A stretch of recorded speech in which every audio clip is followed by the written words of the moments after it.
So thanks for joining us. Thanks to our speakers, CJ, Engel, Will Tanner, and John Harris. Um, it's pretty cool to be able to interact with you guys in real time. So this space is called "Who Are Heritage Americans and Why Does It Matter?" It's an hour long. We are recording it. Ragnar and I are just going to take 2 or 3 minutes to set the stage, and then about 40 minutes of discussion with CJ, Will, and John, and then we'll open it up to Q&A from the audience. So I'll take a minute and introduce myself. My name is Daniel Poynter. The way I came upon this was through CJ. I think he was on Aaron's podcast. He was talking about revolution from the middle, and it was one of those concepts that clicked in place for me, and it became an organizing principle.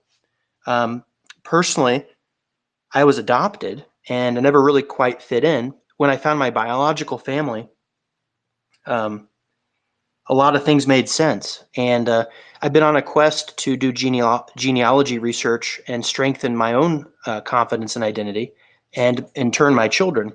I'm a descendant of Patrick Henry and Miles Standish and John Alden of the Mayflower, and named my sons after some early founders that we're related to. So with that, I'll hand it over to Ragnar. Thanks, Daniel. Yeah, really honored to be here with the speakers. Follow all the guys and like what they say. And thanks, Daniel, for starting out with this idea. And if you can, Daniel, just add me as a co-host when you can. Okay. Yeah, so we have a lot to talk about. I think there's not a consensus of what constitutes a heritage American.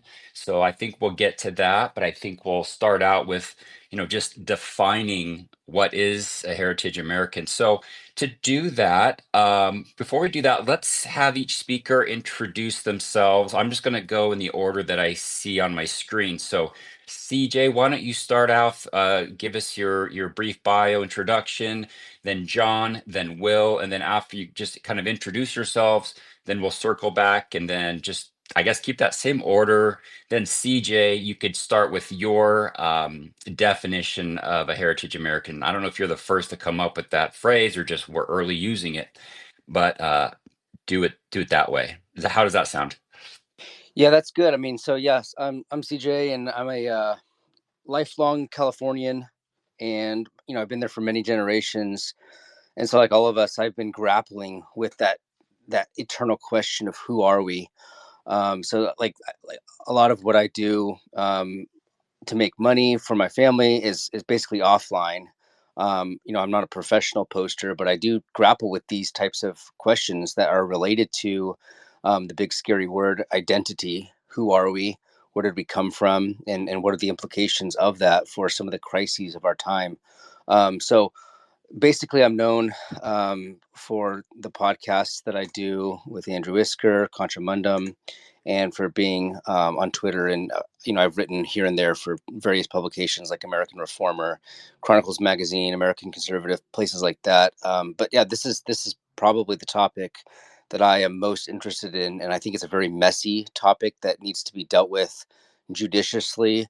But it's worth talking about because I think one of the paramount problems of our age is that we've lost our roots and we've lost our connection with the past, and therefore we're basically these floating individuals with no connection to anything. And so I think these are the types of questions that Americans need to be asking themselves. Excellent. All right, let's go next to John. Go ahead. Can you guys hear me all right? Yeah, I can hear you fine. Okay, good. Yeah, so I would echo what CJ just said. I have been grappling with this for a few years myself, and I think CJ might have been the first to coin the term, but when I heard about it, it was paralleling a lot of the things that I was writing about and thinking about, especially regarding shared experience and how things like ancestry and cultural and religious patterns kind of all fit into this, and it's hard to separate them. So I wrote a book called Against the Waves that came out a few months ago, and there's a few chapters on trying to define what a nation is and then what Americans are. And I definitely leaned on this concept quite a bit, and I see it as an alternative to the reductionist takes, whether it's the kind of like critical race theory derived power construct type of reductions of race and nationality, or it's just sort of like the biological determinist types. I think there's a holistic way of looking at this, and Heritage America seems to be a way to center on an ethos that includes the shared experience. And for America, a lot of that's on the frontier and suffering deprivation, conquering, doing great things, making achievements that we've passed down to ourselves and our posterity. So I think it hits all the right notes, and I'm just, glad to be here talking about it.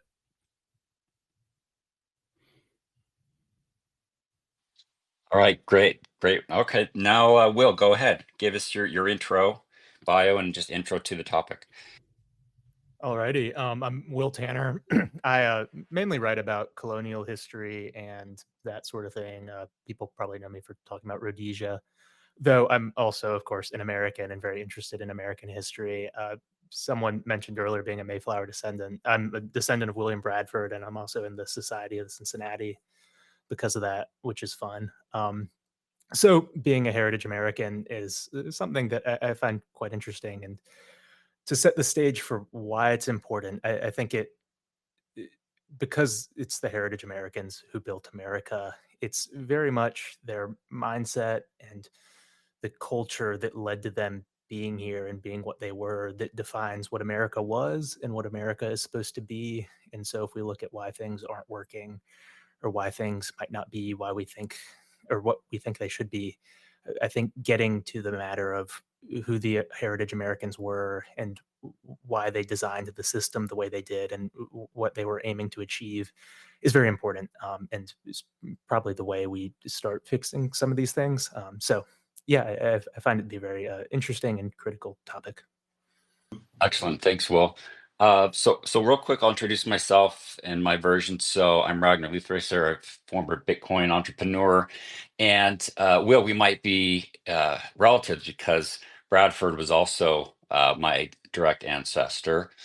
And it is a sensitive topic, but I think for me, it's the most important one that we could answer right now for identity. I think what we're facing in America is a result of a lack of identity. So big picture, I just think it's vital that we identify ourselves. Yeah, so thanks. And then Daniel, go ahead and introduce yourself, your view, and then we'll dive into the dirty details of what it means to be heritage American, starting with CJ. All right, cool. So, um, just a real quick thought occurred to me. I do study cults and brainwashing and how to resist psychological manipulation. And one of the keystones is if you can change someone's identity, you can change everything. So, wouldn't it be important for us to be clear on what our identity is? Okay, so what is a heritage American, CJ? And what's your definition? And maybe what is it not? And what are the different subtleties of the definition? Yeah, I think this is a thread worth pulling to get into the subtleties. And people have shot back at me from the left and the right. Different. Basically, they want to redefine, be more specific. They think it's too broad. But let me just instead of starting with the definition, let me start with what I'm trying to do here. Okay, so a lot of what I do politically has to do with where are we contextually in history, what is going on, and how do we attack it. So if I were to define a heritage heritage American before the Ellis Island generation, it might sound different than what I'm doing right now. So what I'm doing right now is I'm basically countering the third worldification of America. And so I put that spot in the 1960s, not because America has, Heritage America has a deeper and more centralized core that can be found in the late 17th, 18th centuries, but because right now we're facing a civilizational enemy that sort of binds us together with others who maybe came later, but who had been through propaganda, through the shared experience of World War II, through other things, they had basically underwent a massive civilizational level propaganda machine that basically sought after their cultural liquidation, their deracination, and all of these things. And so I actually the reason I put that point in the 1960s is because I think a lot of prophets in the Western world from 1900 all the way up through the 1940s were entirely correct that there was a rising tide of the third world that was coming to swarm over the West. And so I look at that specific enemy and I put my line of demarcation right there. And maybe there's more refined ways of defining this, and we'll get into these. We could even, throw in phrases like old stock American or core Americans or even ethnic Americans. These are other ways of explaining our identity, but the purpose of Heritage America was to differentiate this redefining process that took place in the 1960s, especially after Hart-Celler. And of course, Hart-Celler was this drive to remove the restrictions on immigration, because before, because of the Calvin Coolidge administration and some of their immigration initiatives, they wanted to basically focus their efforts on allowing immigrants to come in to the extent that they could actually have similarity with the host peoples here in America. So my project is basically an anti-third worldization project, and it's not meant to be so precise that we can't also differentiate between immigration waves that took place in the mid 19th century, perhaps the late 19th century, et cetera. So I'm very strongly recognizing that a revolution came to be after World War II, and America itself was redefined from a people into this economic zone, basically, where we're all a bunch of individuals. That was the post-war consensus. So the purpose of Heritage America, we'll just start here. The purpose of the Heritage America concept is to basically act as a bulwark against this massive left-wing third world project that's seeking the destruction of the West. And let's just keep that same order. How about you, John? What would you add to that? Yeah, I think it's an ethos. I think CJ might have said that yesterday on X somewhere, but it's I refer to it sometimes as the airplane test. When you see at an air show a military airplane, especially something from World War II or maybe even World War I, what goes through your mind? Is that something you're proud of? Do you see yourself as part of the story that that particular symbol represents? And so I do think there are on ramps here for people who aren't necessarily Anglo, because obviously, if you go before Ellis Island, America is an Anglo project. It's different, regions in Great Britain, but it's Albion seed, and I still think that that's the main ethos that animates America today, especially when people from other parts of the world look at America. That's what they think. Like when I was in Turkey a few years ago, there was this restaurant down the street from where we were staying, and it was called Cowboy Burger, right? And it was like the American place because Americans are cowboys and they eat hamburgers, right? And this, if you've traveled internationally, you know what I'm talking about. That people perceive America to be something similar to actually South Africa or Australia or any of these other places that British people have settled and then conquered a frontier. There's sort of a similar thing happening. And I think that that's what animates America. So it doesn't mean that there can't be people who come later and are grafted into this. And we could talk about that. But I think that it's important to retain the ethos of what America is, and that if you do get grafted in, it does take generations. It does take time to truly become part of that story. But it is a story, and that's why I like it.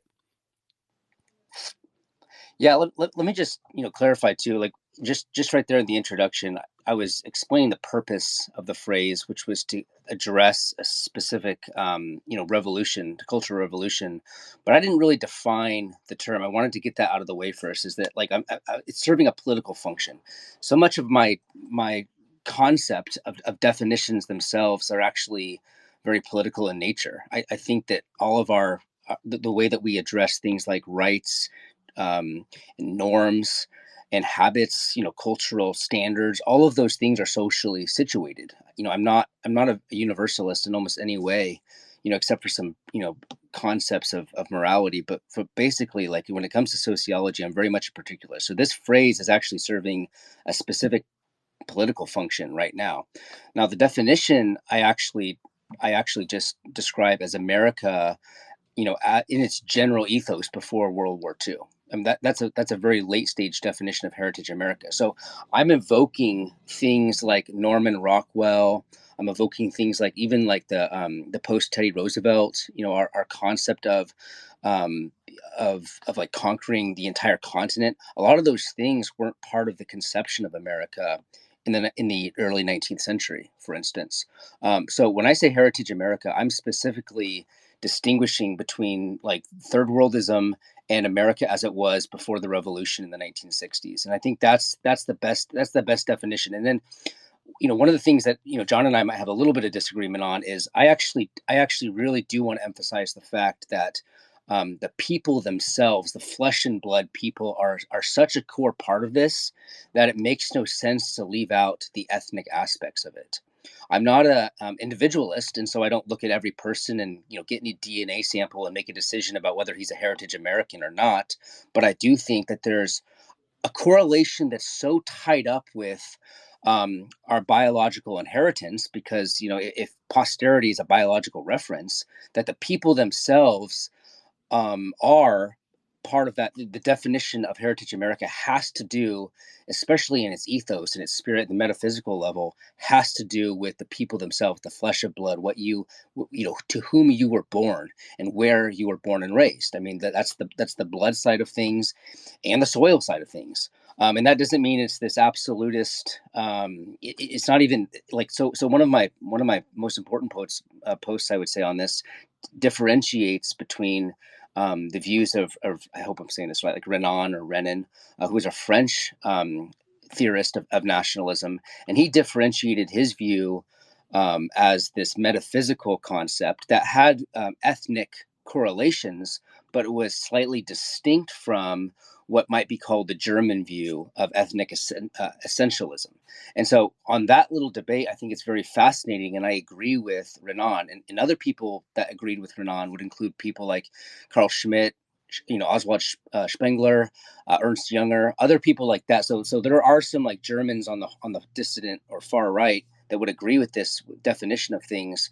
But I really want to emphasize that the people themselves have to do with this definition. You can't leave out, the flesh and blood aspect of a nation at all. I think that's sort of the fallacy of propositionalism, where anybody can consent, anybody can claim to have this memory, but that's not actually true. I think memories themselves are passed on.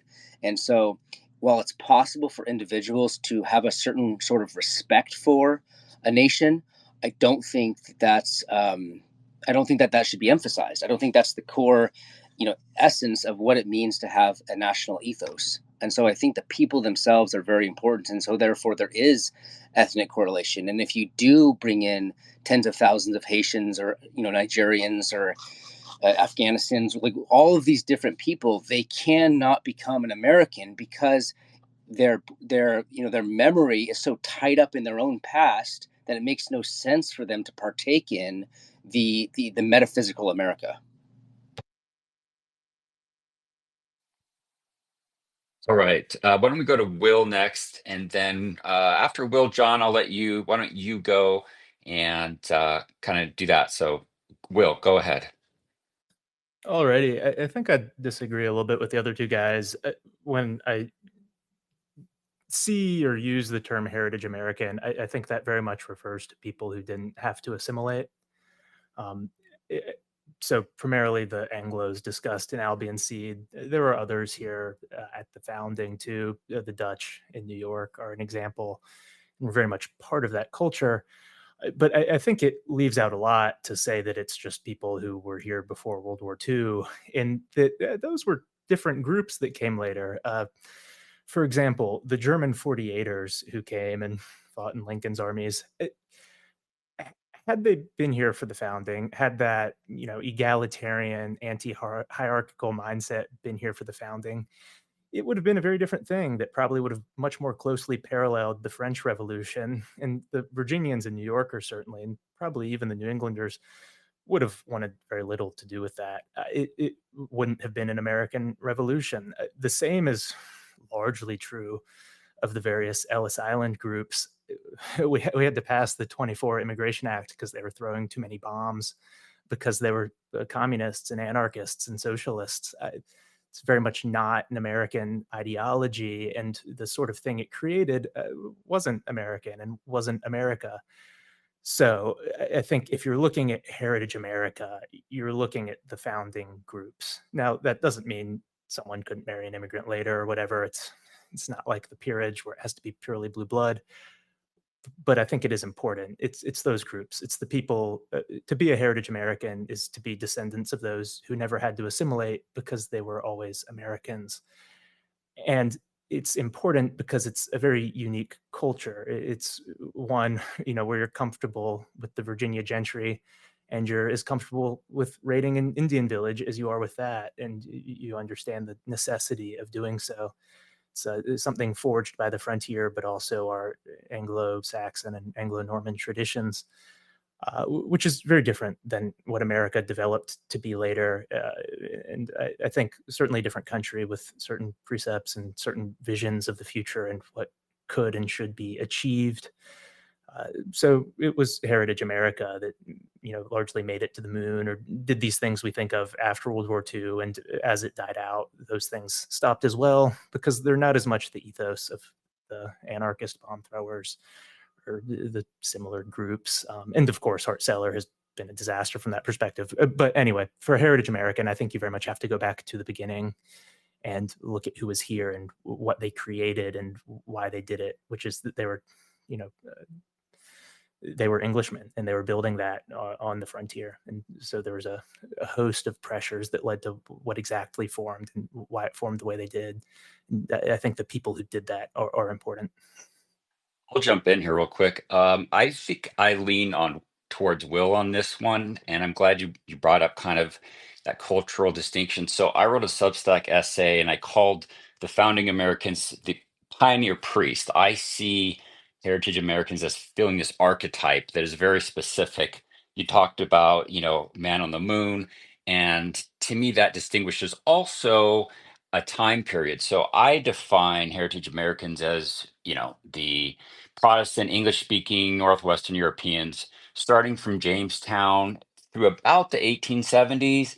And for me, the cutoff in 1870s is by the 1880s, we were like a modern country. We had the railroads from the East Coast to the West Coast, real cities. And so prior to that, we were very much a pioneer country. We had a frontier. And that's, to me, another sort of dividing line coming before Ellis Island. So my guess is probably the first sort of um, definition that's different based on different people's opinions would probably be like Ellis Island. Do you include Ellis Island or not? For me, I go right before Ellis Island to the founding. That's my 2 cents. I don't know, Daniel, if you want to jump in on yours, and then we can go back to either John or CJ, whichever one wants to jump in after you. I'll stay in the background. I think the only thing I want to bring to the foreground is this idea of definitions as political tools. And there's a sense in which you can use these words to rally people and to win. And then there's another sense in which we can be philosophers about it and write the dictionary entry. And I definitely understand that distinction. Okay, I'll just back off. And if any of the three speakers want to jump in, just jump in. Yeah, let me just clarify, because those are good points. I think the core of what it means to be an ethnic American precedes Ellis Island, and Ellis Island represents sort of this first wave of degradation of the American ethos, for sure. Like I said, I'm engaged in a political project, and so that was the original purpose of the phrase itself. But I do think that you have to conceive of cultural compatibility in terms of concentric circles, and so that anyone coming from, the greater United Kingdom area, even into like Western Germany and the Netherlands and places like that, they are more culturally compatible and they can assimilate into the ethos of the original old stock Americans. And so, in that sense, I think it's completely legitimate to to restrict your definition of Heritage America to that specifically. So I don't think there's any disagreement in terms of what it means to be part of that core old stock, founding stock American ethos. And the Ellis Island generation was absolutely a major blow to the quality of the American political and social life. I would claim that to anybody. And one of the best proofs of this is the fact that FDR and the managerial revolution that basically destroyed the constitutional order of America, that was built on a coalition of Eastern Europeans, especially Italians and Jews, and et cetera. So I do think that Ellis Island generation was massively bad. Anyone who points to them and say, oh, look what people have come from overseas before and they fit in fine, it's like, no, they basically restructured the entire American constitutional order, and that was very bad. So in that sense, I agree that the core of Heritage America has to be in that Anglo impulse, that Anglo metaphysic, or whatever. But like I said, the use of it right now, takes into account, and look, you could call me biased because I'm 1/4 Italian, and I get that, that's totally fine. Maybe I am biased, but you have to account for the fact that some of our very best right-wing, people like myself, hopefully you would include me on that list, are not pure stock Heritage Americans in that sense. And so what I'm trying to do is I'm trying to find a rallying point. I'm trying to find a date where we can rally around and say, look, no, this is where the enemy lies. The enemy lies in Hart-Celler.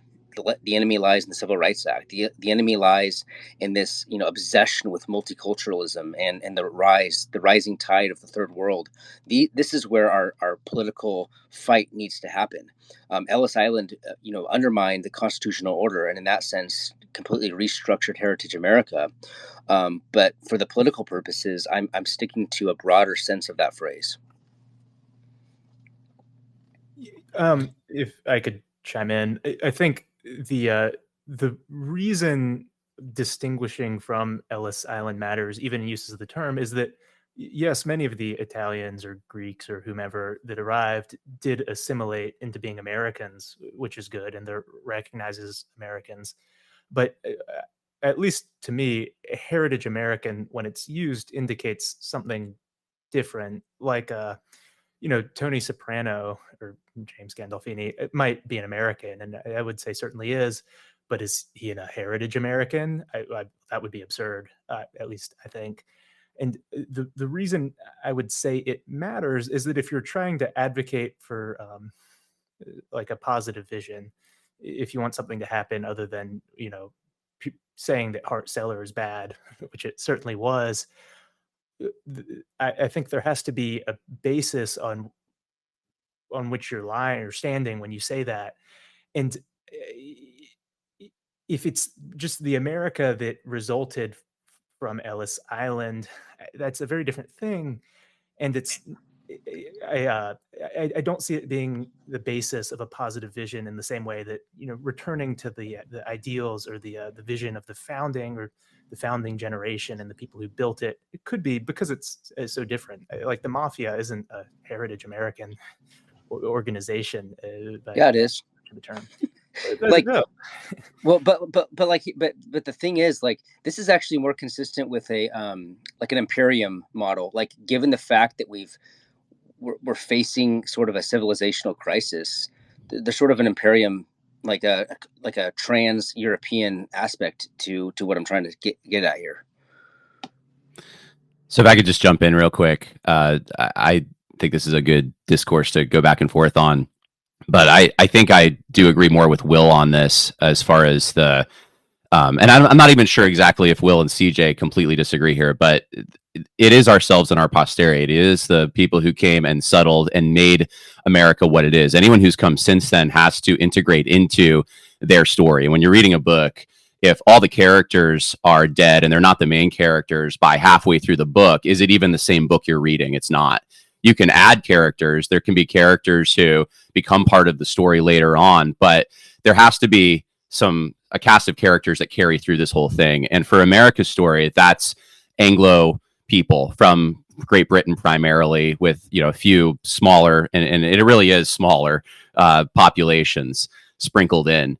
So, I parallel this to biblical. Not that, I just need to make a separation here. Not that America is Israel. I don't believe that at all. But I do believe that when the Bible teaches us particular things, it means us to draw applications for our present contexts. And so in the teaching in the Old Testament, or the examples we're given of Israel as a nation, it includes lineage or ancestry. It includes the traditions that they have. It includes a spiritual life. It includes a number of things that demark who a Jewish person is, or who an Israelite is and who's not, who's in and who's out. And you even see this on the laws concerning foreigners, which right now people are screaming in our faces about, on the left at least, because they say, we're not treating the sojourners right. Well, how do you even know they're sojourners, right? In ancient Israelite times, a sojourner couldn't have land perpetually like an Israelite.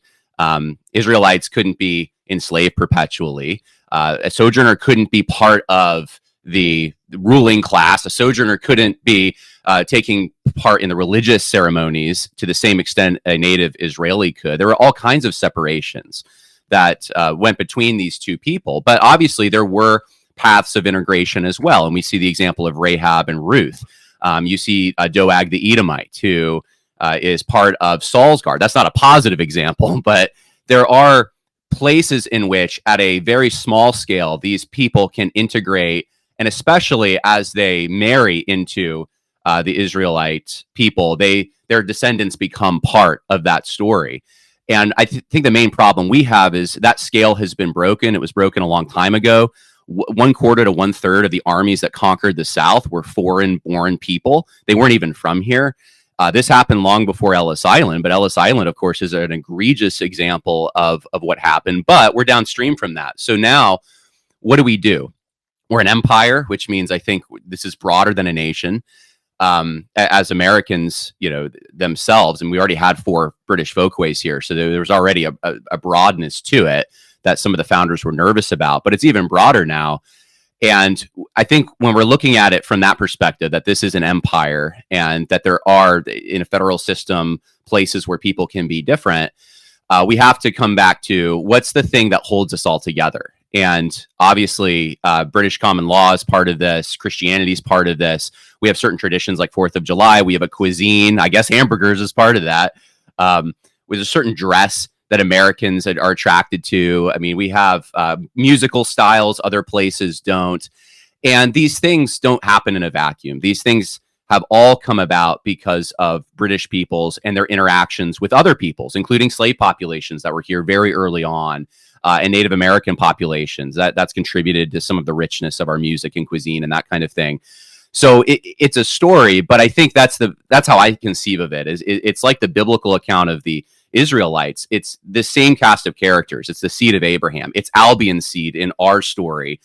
And I think it's coming to a point where in certain areas, you can walk into a hardware store in small town America and you think to yourself, this is America. And you know it's America. You feel it in your bones if you're a heritage American.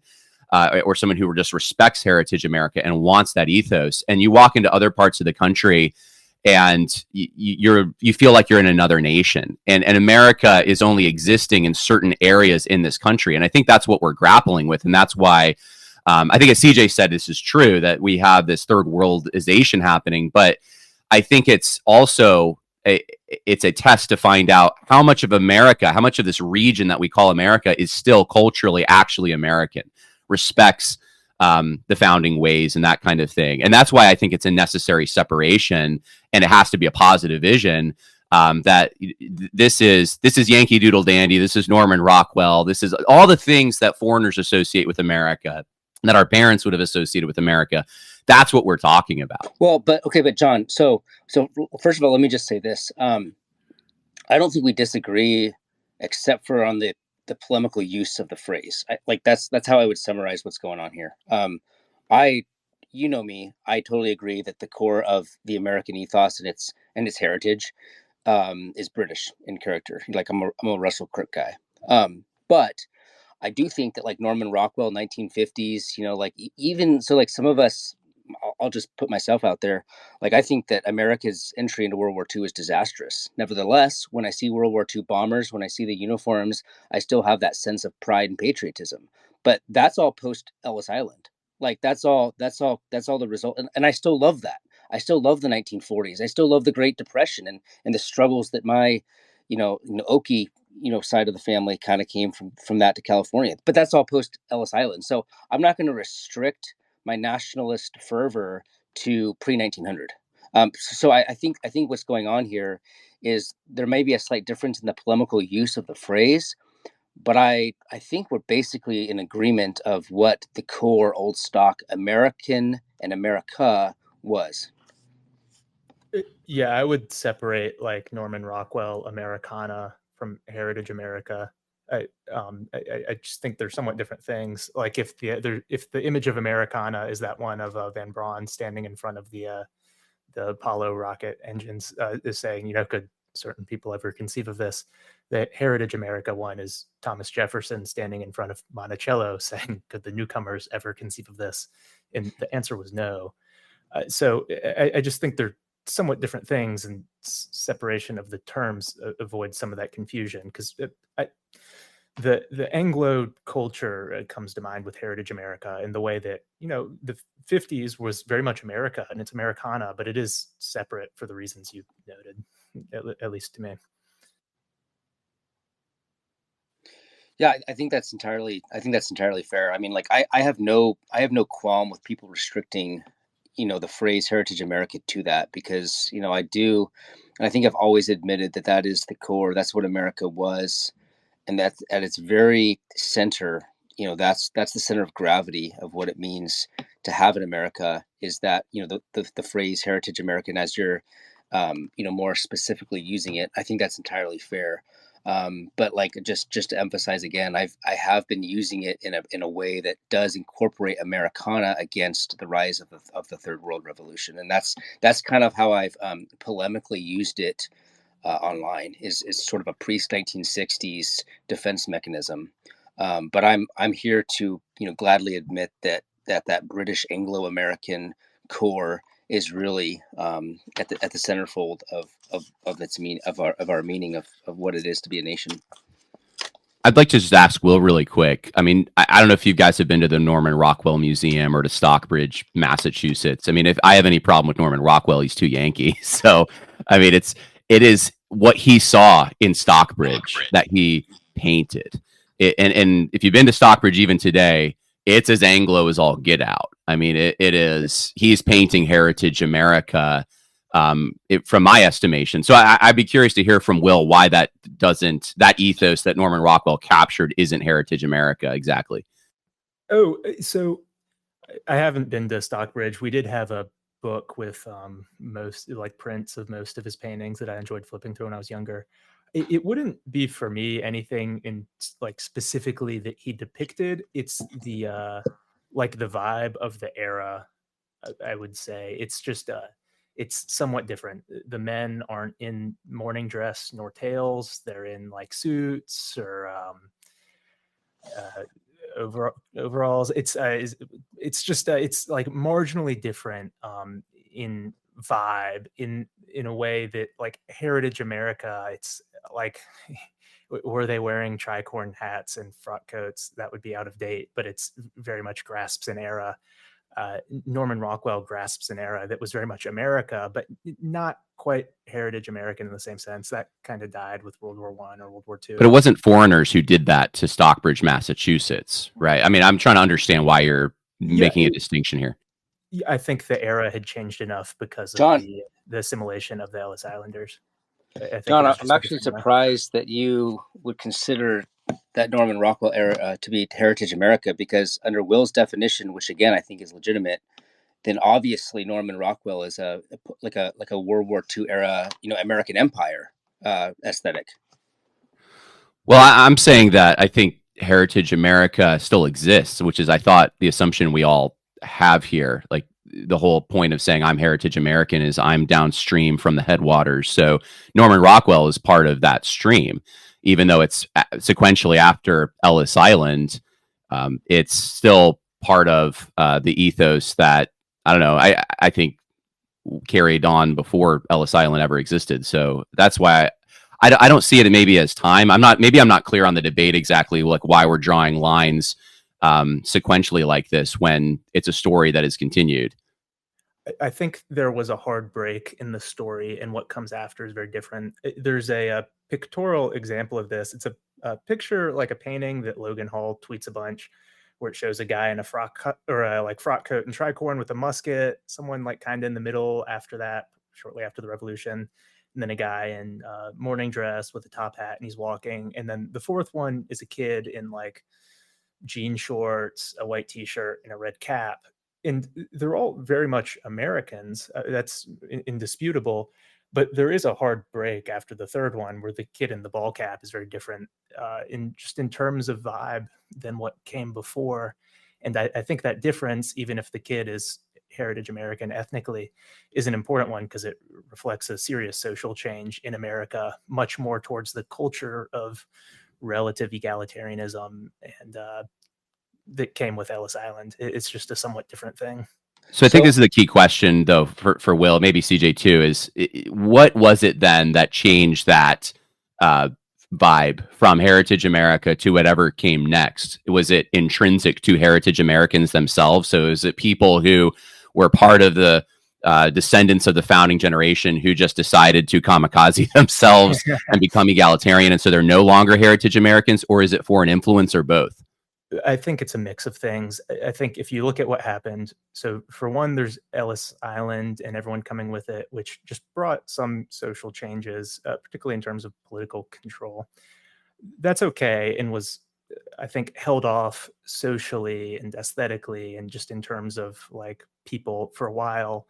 But then what came with the Depression was the wiping out of most of the families who had set examples of what it was to be a heritage American, just in terms of how one acted, how one dressed, what one liked, what one ate, what one built, all the things, just all the things that were wrapped up in like JP Morgan would be an example from Baltimore, or the Southern gentry. Most of that died with the Depression and with the Dust Bowl and with FDR's economic changes. And so what came after was, I think, a somewhat different world in that just the people remained because they didn't all die. It's not like everyone starved during the Depression, though some did. But it was a very different culture, and one that was much more hostile to some of the remnants of heritage American culture and the conceptions of how one ought act socially that surrounded it. And really, it was the Depression paired with the like social changes that made that happen. So I actually agree here with Will. I think that if you're going to have a narrow definition of Heritage America, then you have to recognize the fact that the managerial revolution absorbed it and liquidated it. And so, like, this is why, for like prudential, pragmatic reasons, I have a broader view as a rallying point. But nevertheless, if you're going to take a narrow definition, which is legitimate, as I said, I think Will's right that basically was killed off by FDR and his entire constitutional project. It basically, like to answer John's question, I think the reason of the entire restructuring of the ethos in America was because of the managerial revolution. The relationship between the community and Washington was basically shifted to a relationship between the individual and Washington, and that's sort of what the managerial revolution did. Is it made the individual in direct contact with Washington D.C., and I think that itself undermined Heritage America and made it, took it away from a communitarian project into the individualist project that we see now. And so I see that revolution was so impactful that it undermined the sociological and political structure of America, of Heritage America itself, under a narrow definition. If I could add go ahead. one thing to that, just to agree with what CJ said and add something, I think there's a reason that FDR was seen as a traitor to his class and his people by people who were in those groups, though he was Mm-hmm. beloved by others. And it's really that everything he affected destroyed the old heritage American types, whether it was the death taxes or the income taxes or the regulations, or just foisting the corporate or the managerial behemoth on everything. It very much did destroy that old world in a way that wasn't really true beforehand, even though there were changes to the ethnic makeup of America. And so if you look at what came after, yes, there was continuity in the people, where those who Rockwell was painting were heritage Americans ethnically, but things had changed so much just because of FDR and what he did, and what had happened in the context of FDR, that I think it really was a different world. And so shouldn't, I know I'm repeating myself, but just shouldn't really be conceptualized quite as heritage America in the way that what came before was, even ignoring the North-South split. So with I know I'm used to like hosting conversations and asking questions, and I don't want to take over for Ragnar or Daniel. So with their permission, I'd like to just ask one question, and maybe I'll answer it and then hear the rest of the speakers answer it, because I think this would be a profitable discussion regarding this, because so many people will say to me, and I'm sure they say it to you guys, do I make the cut? Am I a heritage American? And usually the discussion goes into, well, what do you conceive of as America? What are you proud of here? What's the story of what's your story? What's the story of your family? Sometimes they're first generation and they served in the military, though. And everything that I say that would characterize America, right, they agree with. So if I guess I want to know, are there heritage Americans still today, which I'm assuming we agree with, but now I'm not so sure with what Will's saying. Like, was there this hard break that they're all gone? I would say yes. And my answer to that, for me personally, which is I think maybe a good thing for us all to explore, is I'm a heritage American, and it's a number of things I can point to, right? It's my own ancestry. It's the story of my own family, the wars that we've been in, and deprivation and conquering the frontier. And I mean, this is all part of my own lineage, obviously. It's also what I've inherited from my parents, right? So there's recipes, and there's a language, and there's accents, and there's stories and celebrations, and I can get into detail about all these things, right? And they all culminate in who I am and are intrinsic to my own identity. And so I would consider myself a heritage American, not just because I have all these things, but I also appreciate them. And I'm not sure if that's an added, like, you have to appreciate it, but I do sense when I talk to guys like Will and CJ, because they appreciate this story, because they love this ethos, I have something in common with them that I don't with guys who might share my DNA, but they're so deracinated. Their experiences are different. And maybe that goes to what Will was saying about managerialism, that they've imbibed this kind of globalist pop culture so strongly that it's erased the particular heritage and sense of place that people naturally should have. So I think that is an added thing, but I'm trying to emphasize for people, you need to know what happened under the feet of where you live. You need to, if you've lost it, try to regain it. Go on Ancestry, find out who you are, and then lean into it, drill down deep, and pass it on to your children, because this is the natural way we find biblically that heritage and identity are passed down. So, John, I don't think I mean, this isn't quite what you're saying, but I would emphasize the fact that you can't just abandon and become no longer a heritage American because you no longer agree with the founding ideals, or something like that. And I know that's not what you're saying, but it basically came across like that. And so I think it's much more core to who you are, just biologically. That has to be part of the equation in my estimation, that someone, because otherwise it's just propositionalism. If you disagree with it, you're no longer a heritage American.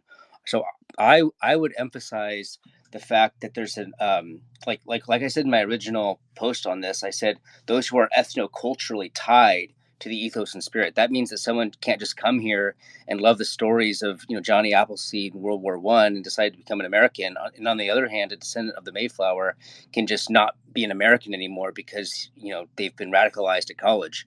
I think that there's something that's much more ethnically correlated to the problem, than can just be swapped in and out like a you're at a buffet or something.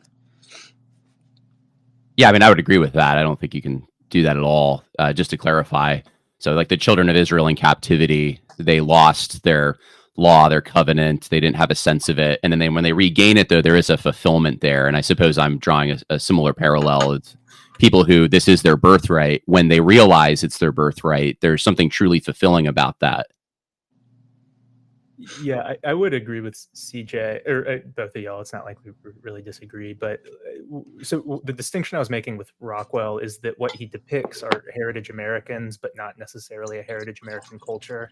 I think there's something just particularly Anglo adjacent to the traditional heritage American culture that largely has been lost, though not completely. I think, for example, the bird hunting scene in Thomasville, Virginia, or the fox hunting scene in Thomasville, Georgia, or the fox hunting scene in central Virginia, there's very much that remnant of the old culture that has this heritage American vibe. Similarly, there's a reason that cities like Richmond or Charlotte feel unique, and it's that they've managed to hang on, if only barely, to some of that old heritage American culture in a way that most, like, Philadelphia or New York, whatever, just haven't. Even where some of the forms remain, like the New York Athletic Club. It's just Have you been to Richmond or Charlotte lately? It's Yeah. weren't the two cities I was going to pick. Hey guys, if I could jump in here real quick. We're going to go just an hour and leave the last 10 minutes for questions, but I think this is an engaging conversation.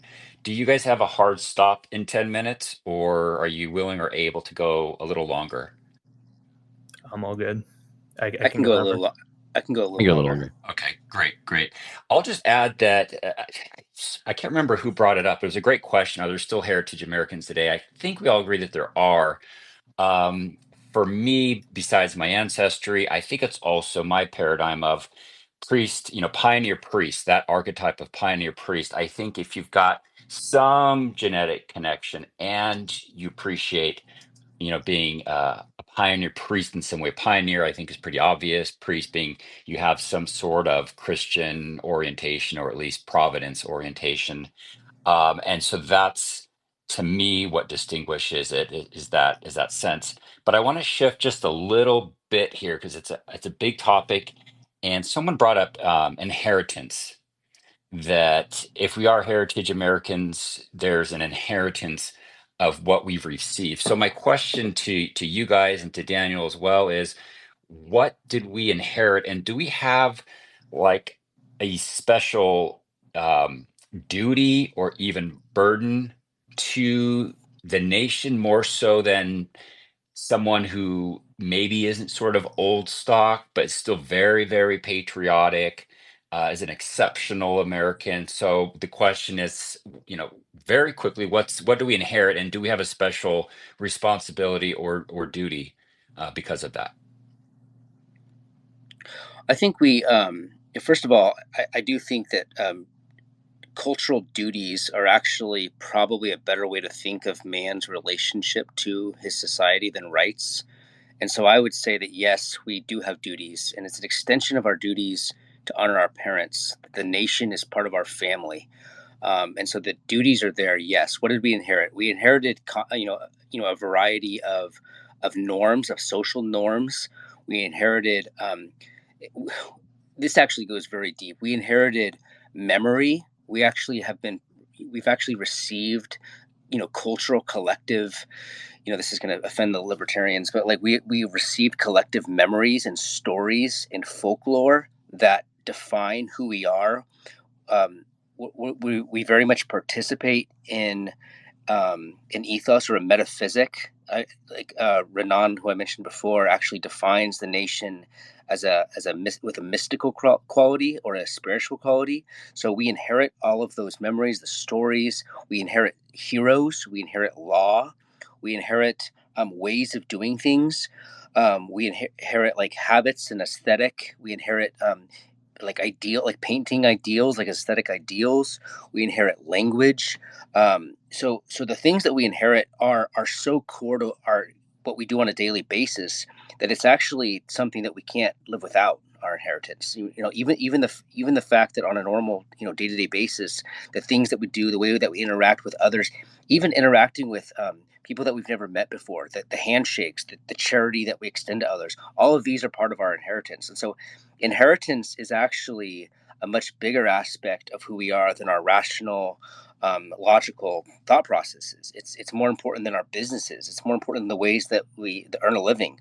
The inheritance is everything. It's part of what it means to be a human being. And so I think that the inheritance, if you look at the things that were there at the very beginning, that were there in the middle, that they're now in terms of like law and politics and culture, the food that we eat, all that stuff is part of our inheritance. And I think that we are duty bound to to adopt them, to pass them on, and we actually don't have a right to abandon those inheritances.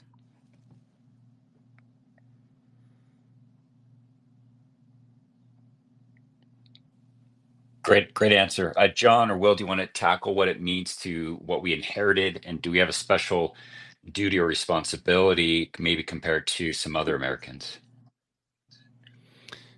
Well, it's our home. That's, I think, what drives me. Where else are we going to go?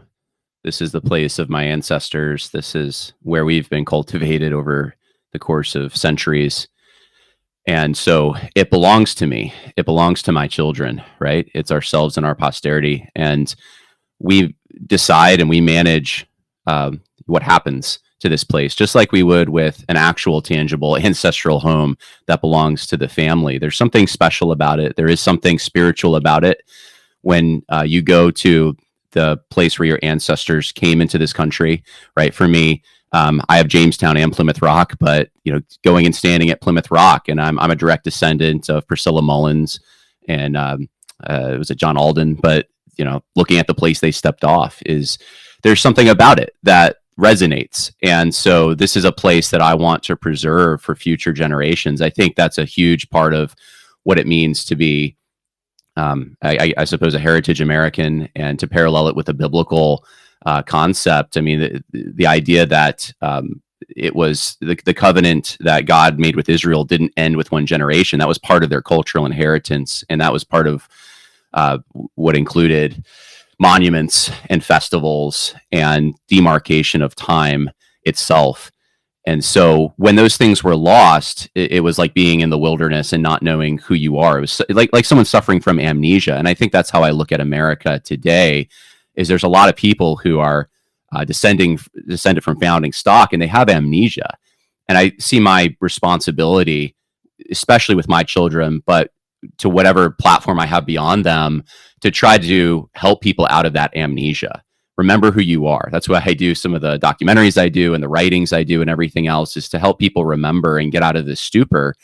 And so, for me, I think if someone comes here later and their family truly does integrate in the way that Ruth and Rahab integrated, it's a decision they make for their children's children. It's something that they see a story, but it's not, is it really their home, right? Do they have that same sense?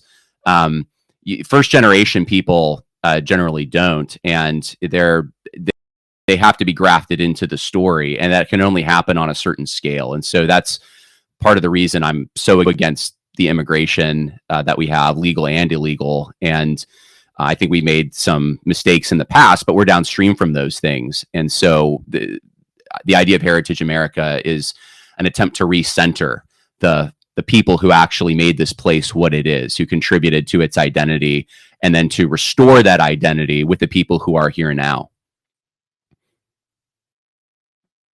Yeah, I think that was very well put. I think the amnesia analogy is particularly apt, particularly just in that many of the forms of what used to exist are still somewhat around. Like most of the buildings are still here and have been maintained. Most of the people are still here. It's not, we didn't really suffer particularly high casualties in World War I or II like the British did, where we still have our people. They just there's been a cultural shift that's been quite deleterious, and I think getting back to the mindset of the founding generation, the mindset of the heritage Americans is particularly important because it's like really through that we can get back to being America. It's entirely unoriginal, but true nonetheless, to say that the 20th century was a disaster, not only for Europe, but for America too. And if you look at why, I think it's that many of the arrangements that were created during that period have kneecapped the heritage American sorts quite severely. There's not only managerialism, but the death taxes and income taxes that make multi-generational thinking difficult that have been particularly bad. And just, of course, Hart Celler flooding the country with people has been particularly bad. I think it's as we start to correct some of those mistakes that we'll see Heritage America have the chance to flourish again. We've always been a common law country. We shouldn't have like 50,000 page federal code. That's nonsense. We should have common law. America was always the less densely peopled Britain. We shouldn't have 400 million people here. They need to be deported. I think the opportunity to live out what Britain could have been is very much the heritage American inheritance. And our duty is to not only preserve that for future generations, but to wage war against the things that are keeping it from being so. And that involves a political struggle and political change, but I do think it's attainable because much of what was America remains. It's just currently shackled. Let me ask you guys, for people who amnesia was such a good word and such a good concept. So let's hit on that for a second. So I totally agree. We have terrible amnesia. So my question to you guys is, where do people start if they want to wake up from this amnesia? Because it can be kind of overwhelming, like where to start. Do you start with ancestry.com? Do you start with uh, a movie? What's the starting point? Where does the rabbit hole begin? So my answer to this is it's kind of a weird one, but I think in raising children, because I think in raising children, you have to think beyond yourself. And part of thinking beyond yourself means obviously looking forward, but it also means looking backward. And I think one of the things, and this is kind of a, everyone uses this example of having kids and how it changes you, and it keeps people away from libertarianism. All that stuff is true, but it's very profound actually. And having children is the thing that more than anything connected with me with my past, because you realize that you do live on beyond your death. You live on in your children. And the implication of that is you've actually represent someone that has died long ago. And I think that that's one of the best ways to start is, yes, we can read books. Yes, we can go on Ancestry. We can go on the internet, and we can do our research, stuff like that. But I think the thing that kind of moves you and drives you to think beyond yourself going backwards is actually to invest in things that will be there beyond your own grave. And I think that's the thing for me that really pushed me into a more historically minded frame of reference. And I think that that's what people need to start with, is have a family. And this is out of reach for some people too, but I would say get back to the land, get some land and build something on it. That's not everyone can do that. And I get that it's very expensive to do things like that these days, but if at all possible, buy something that's going to receive the fruits of your labor and be there standing beyond your own lifetime. So those are the things that I would start with is raising a family, get back to the land, pursue ownership, not leasing. All of those things are they're hard work, and it might take you decades to get there. But I think that's the thing that's going to help us overcome our amnesia, or at least that's an answer that maybe wouldn't have been brought up otherwise. I would totally agree with what CJ said. I don't disagree at all. Just one thing I would add on, like to do on top of that to overcome the amnesia, is certain things have the heritage American vibe. It's hard to put my finger on, like describing that exactly. That's what describing is what this whole show has been about. But certain things, of course, have that vibe. Fly fishing, bird hunting, not wearing that outfit or uniform of the managerial establishment. Mm-hmm. It's all slightly different. Like, wear a blazer with a regimental striped tie instead of a gray suit if you can get away with it. Just, that's of course a very minor aesthetic example, but it is slightly different, and it's slightly closer to the point, slightly closer to being what our ancestors did. Get involved with things that they would have gotten involved with. Like debutante balls are dying out, but I do think they're important because they're one of the closest connections we have to the pre-1914 world, just in that it's something that they did because they were civilized, and we should do it too because it is civilized. There are things like that that still exist, and they're somewhat on life support because they're unpopular in our more egalitarian age. But I think they're important because if you're overcoming the amnesia, one of the best ways to do so is to firmly root yourself and attach yourself to those little things that remind you every day when you look in the mirror or when you look at your schedule that you are different, that you are a heritage American. You're not the gray man of the 50s. You're not some global mass. You're a unique person. You're a heritage American. It's important to reflect that in your actions, in your dress, in your mindset, and what you do. So that's all I would add to what CJ said. Yeah, I agree with both Will and CJ. Those are excellent answers. I think I'll just be autobiographical for me. I guess I had advantages I didn't realize till later in life that I had. So my parents would take me to places where our ancestors lived. Like we would drive through Pennsylvania on our way to Mississippi for a family reunion, and we would go past the chimney because that's all that's left, where Squire Boone settled in Pennsylvania because he's a direct ancestor, right? And so my parents cared about these things, and I guess did what CJ is trying to do with his children. So I benefited from that. My profile picture is my grandfather. Some people think it's me. We just look similar, but I spent a lot of time with him. He died last year at 101, and he knew slaves. He knew Confederate soldiers. He remembers the Great Depression. He fought in World War II. I mean, his stories are my stories, and I respected him deeply. And so I think having that family, that ancestral connection, also having land. I remember going to places that are just significant, like graveyards where Civil War soldiers are buried and they have my last name and it's my kin. That meant something tremendous to me. That meant I had a place of belonging, and it fulfilled me in ways that I just would not have experienced and would not have had a concept of had I not experienced them. And so I think those are all important things. And so what I try to tell people who feel separated, or their parents didn't do this for them, or they didn't have older relatives to talk to, is you need to start doing work. And that means maybe getting on ancestry.com and doing some research. It might mean reading local history. Where do you live now? What happened underneath your feet? What are some of the legends and role models? Role models are a huge part of this, by the way. Who are you going to pattern your life after? And if it's people who you can identify with, who are in your local lore and legend, that's something that you can share with the people that also inhabit that area and your children who are growing up there. So those are just a few things. I do think media can play into this, as can music, but those things are very powerful mediums. And I think you just have to be careful that obviously a lot of modern movies and shows and things depicting points in time in our history are not going to be necessarily favorable to the ethos we're talking about. So you just have to be discerning about those things. But I do think there's a place for that. For example, I'll give you a good example. Watch Gettysburg and Gods and Generals, for example. Those are two good movies with your kids, right? Is everything exactly accurate? No, but it does communicate an ethos of what the Old South was like, and with the nobility and the tradition and the cavalier spirit, right? Watch Johnny Tremaine, an old Disney film when Disney was decent, right?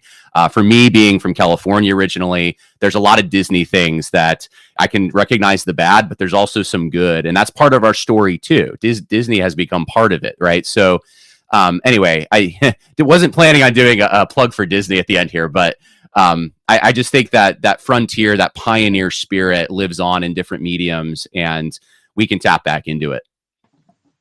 I want to start to wrap us up.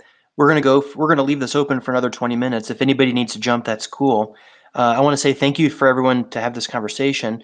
It actually took about a month and a half to make this happen. We had a false start, and I would encourage everyone listening to go out and organize and operationalize, and don't just be a listener. I want to mention that perhaps we could have a second conversation, maybe in a month. And I would propose here, and I didn't talk about this with Ragnar, maybe the focus of that conversation could be to operationalize what we've talked about today. Unless I made a mistake, this space was recorded. I will listen to it again, probably a couple times. I will transcribe it. I will create a glossary, and I will share all this on X so that we can digest it deeper. And in the remaining time we have, I'd like to ask one question to the group and then open it up for at least one or two questions at the end from the audience. The question I want to ask is kind of to whet our appetite for next time, how to operationalize this. So currently what I'm doing, because I said I was adopted, I've got this zeal that a lot of my biological cousins do not have. And what I've been doing is I've been going up to on Ancestry.com, my great-grandparents, my great-great-great-great-great, so on, and I've been tracking down through obituaries, who are my second cousins, who are my third cousins, who are my fourth cousins. And I've just been methodically reaching out to these people. Many of the baby boomers are going to die in the next couple years.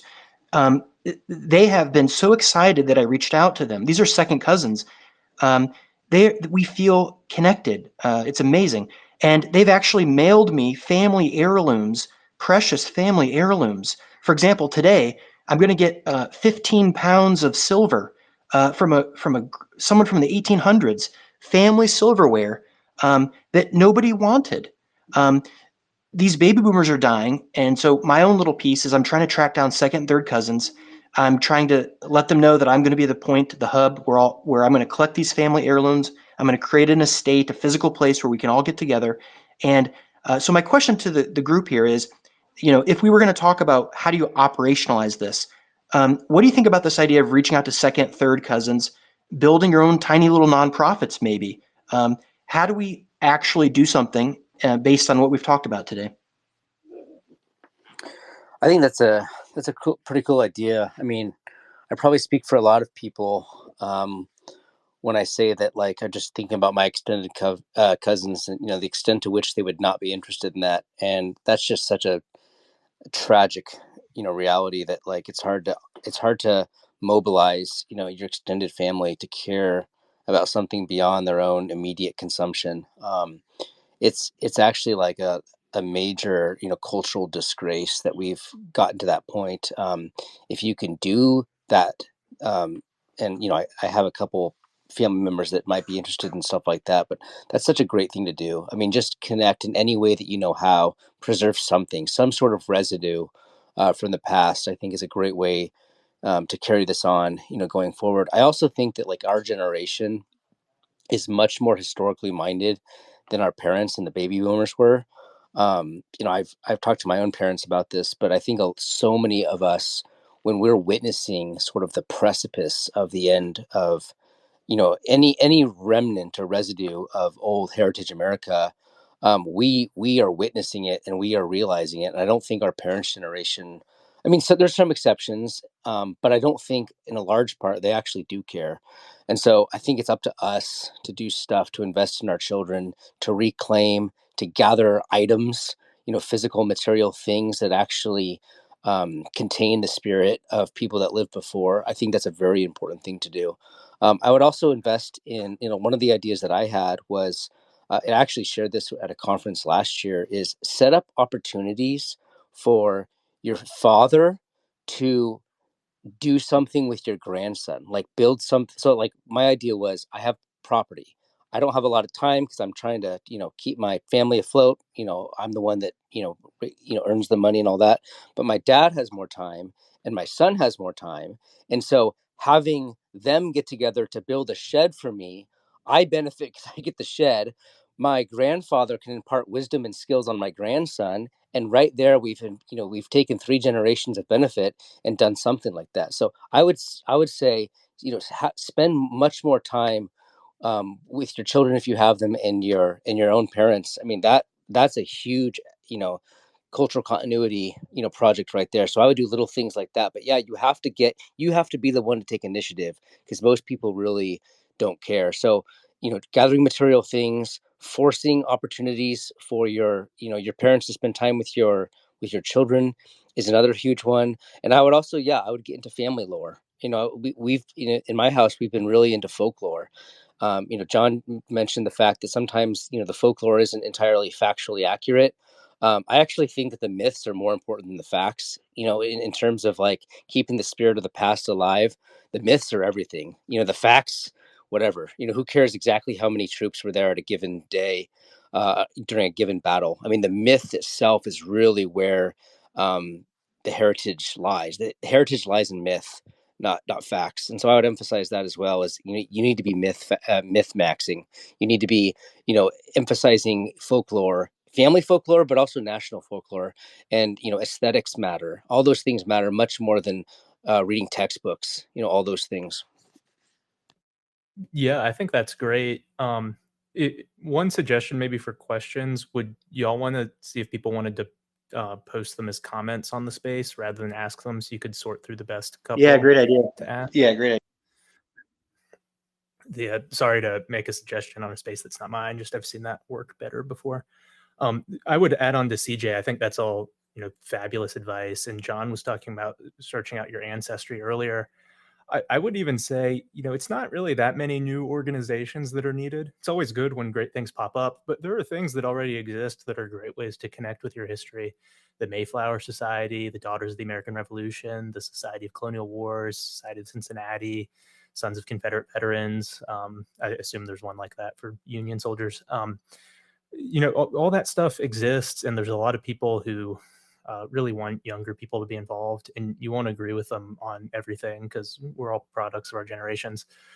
But if you go and you're willing to talk to people and work with people and learn from people, I think there's a huge opportunity there to become the generation that inherits all of this, because people older than us really aren't really all that interested in it, except for some of them, but most aren't. So if you're interested in history, there's really a chance you could be influential in your local chapter of Daughters of the American Revolution if you're a woman, or Society of Colonial Wars if you're a man.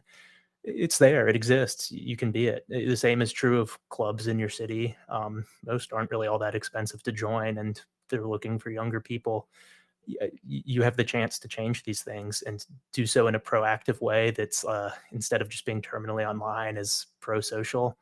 I think that's a huge opportunity. And my final thing I would add is, one of the duties that I think is attendant to being a heritage American and preserving this, and why I think it's important to drill down who it is that there are certain actions and behaviors expected of that. And setting the example as best you're able, I think, is hugely useful, because it makes people want to be like that. We don't really do assimilation much anymore, but we should. And if you're the guy that's in a jacket that's well tailored, which really doesn't cost that much money, people will want to be like that because it does look good. Women like that because it looks sharper, and then men want to do it for that reason.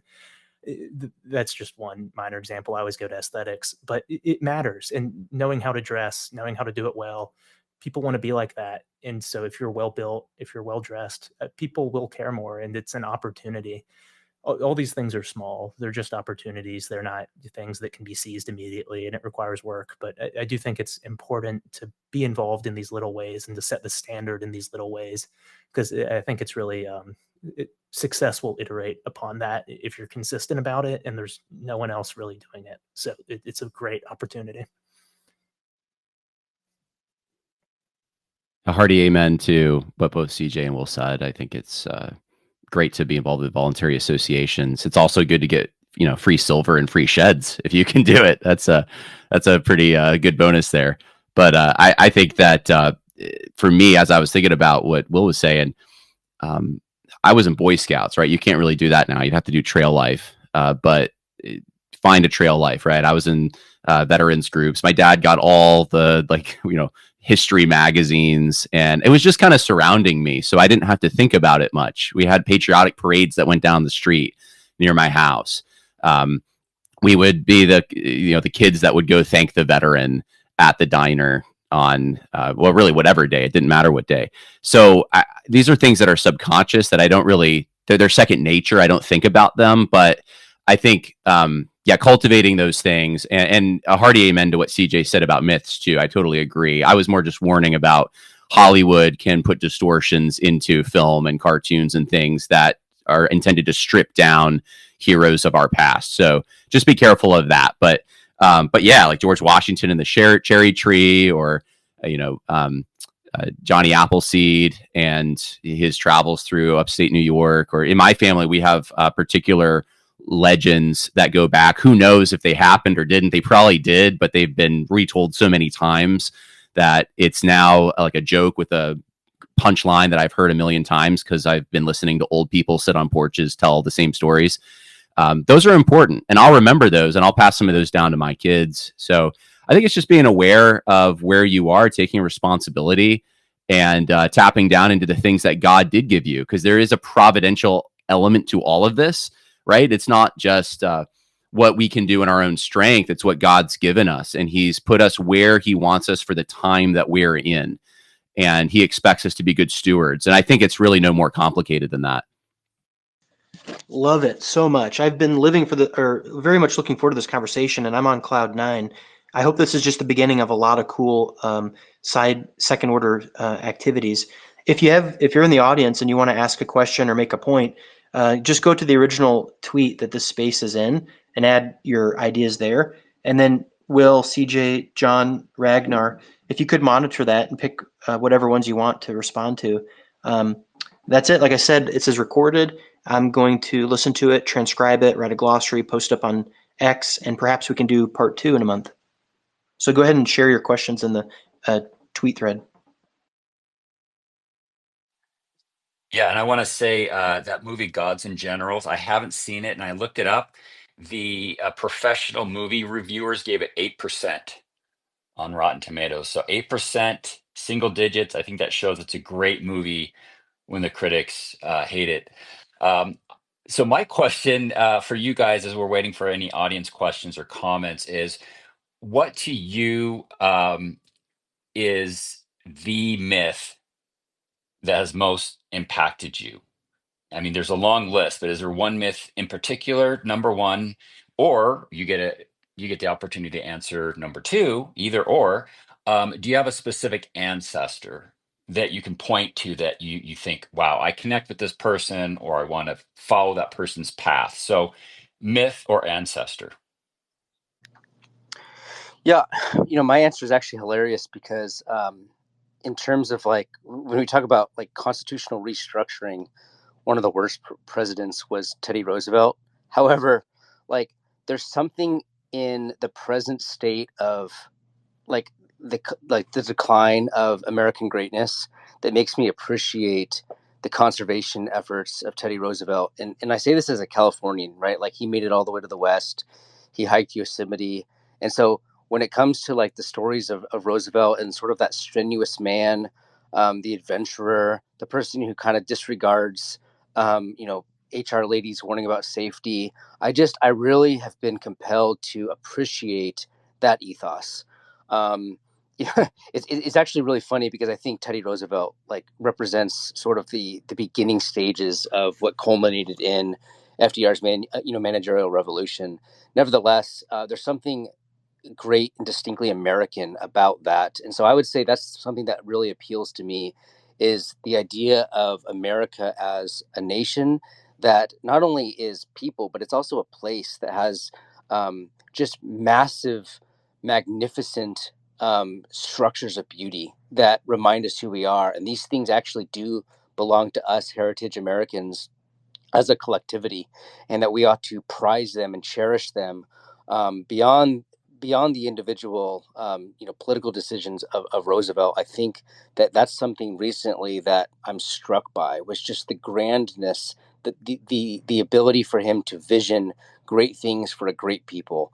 And I think that's something that I'm taking to heart right now as I think about the future, as I think about the overall zeitgeist, which wants people to be mediocre. They want them to be sick, fat, consumptive, very high time preference. They want them to take their pleasure now in Netflix and cheap junk food. And I just have Teddy Roosevelt on my mind, and I want to reconquer this continent.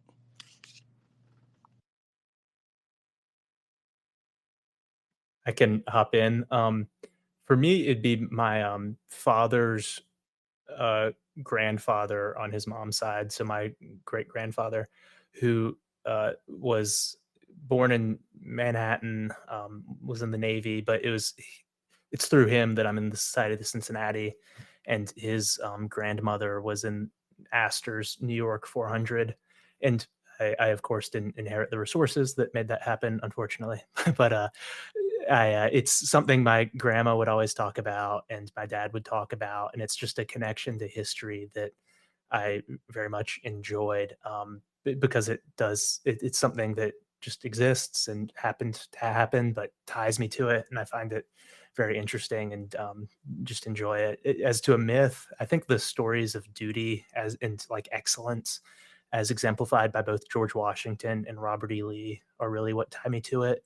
I just I see them as being very unique men. They're like classical heroes come to life, in how they acted and their sense of self, and I really find that fascinating and worth thinking about and trying to do whatever I can in what little ways to be like that. Sorry, John, I gotta just speak up here for a second. I actually do have to bounce. I'm really sorry. You guys keep going, but I'm totally down for round two. I've had a lot of fun with this conversation, but I can't get out of what I'm going to right now. So thank you, Daniel and Ragnar, for hosting this, and John and Will, thanks for engaging with me, and I'd love to do it again. Yeah, Thanks, thank you, CJ. Yeah, CJ. thanks, CJ. We're Yeah. gonna end. Talk to you guys We're later. gonna end in 5 minutes for sure. Somebody asked a question: are there any comprehensive books about the American mythos? We're planning to homeschool. I'm spending a lot of time building my library for homeschooling, so I'd love to know this question too. I grew up in northern Indiana, where Johnny Appleseed, I don't know if he died there or whatever, but he's definitely one of those folk tale heroes. Are there any books where they're just a compendium of American myth?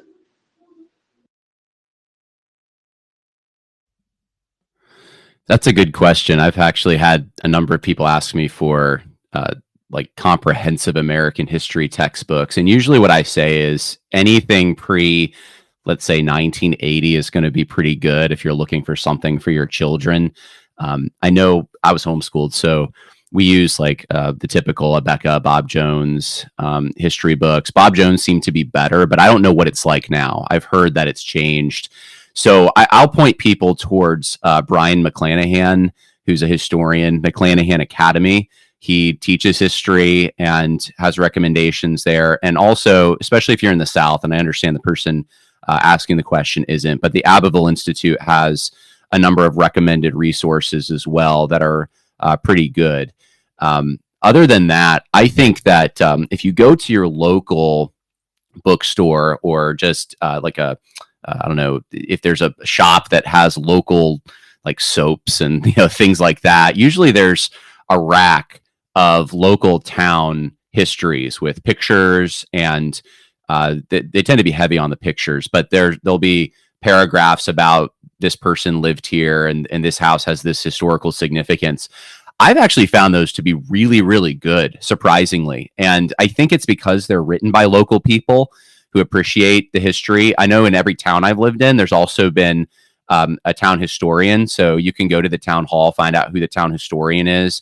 And generally, those people, even if they're a leftist, let's say, on national politics, when it comes to their town, for some odd reason, they become so much better, right? They'll be like, oh, slavery is the worst thing. I'm so down on America for slavery. But then when it comes to their town, they'll be like, well, we had a unique situation in our place because we had some really good slave masters who treated their slaves well and wanted them free. And they actually like round out the person and teach like real history. It's a fascinating dynamic.